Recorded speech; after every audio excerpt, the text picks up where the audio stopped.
EPO thing. Yes. When did that start? That started. That was only one shot. It was a new proprietary blend, and that only happened maybe like maybe 4 days before I had got tested. That was the first time I tried it for my elbow. So, I mean, It was for your elbow because you're saying this, but fans are gonna be like, "Come on, Jarrell, like your elbow, like really, bro, like." Listen, Good job, Marcos.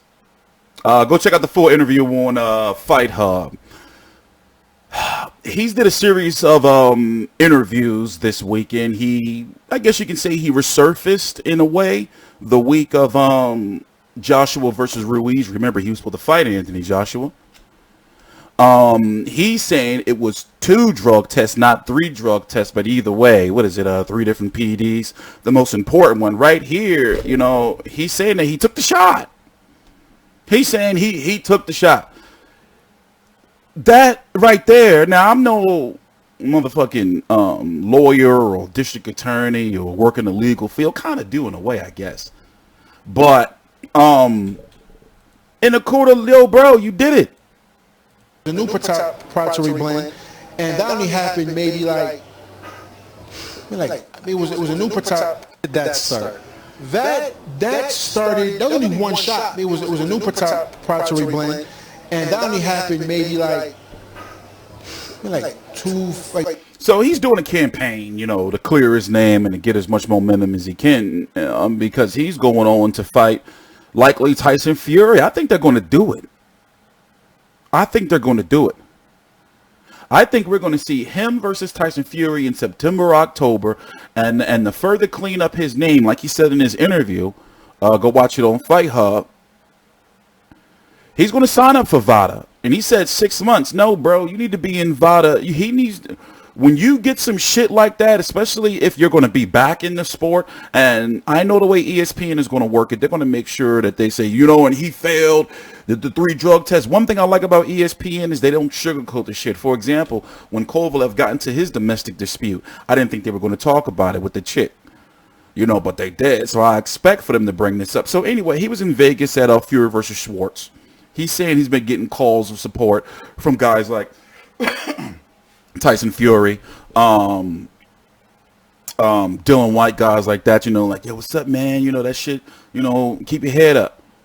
But in my personal opinion, it's like, he ain't going to be able to get, yes, he'll be able to make some money, get back into the ring. And as you can see, like, he was there. He met with Top Rank.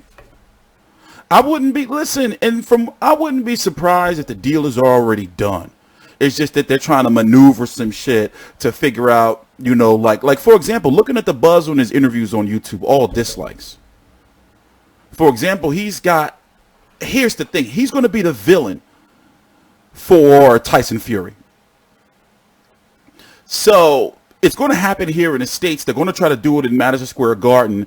And the storyline is going to be Tyson Fury, the American dream, beat the drug cheat that was going to fight the drug cheat to beat him that was supposed to fight Anthony Joshua. I see the storyline already. So the storyline is there to sell, and it's going to sell. It's going to sell better than Tom Schwarz, obviously. But his name is stained. Top Rank is giving him a chance, to,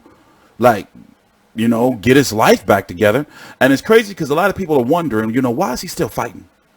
Why is he not suspended? Because he didn't have his boxing license. So you can't suspend him unless he had his boxing license, right? And also, who was it? The WBA or the WBO? One of them only suspended, I believe it was the WBA, only suspended him for 6 months.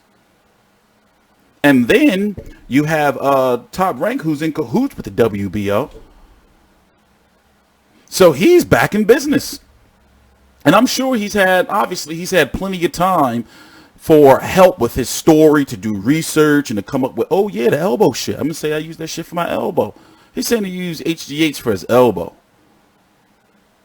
Now, none of this shit makes sense. And of course, he failed a drug test in kickboxing.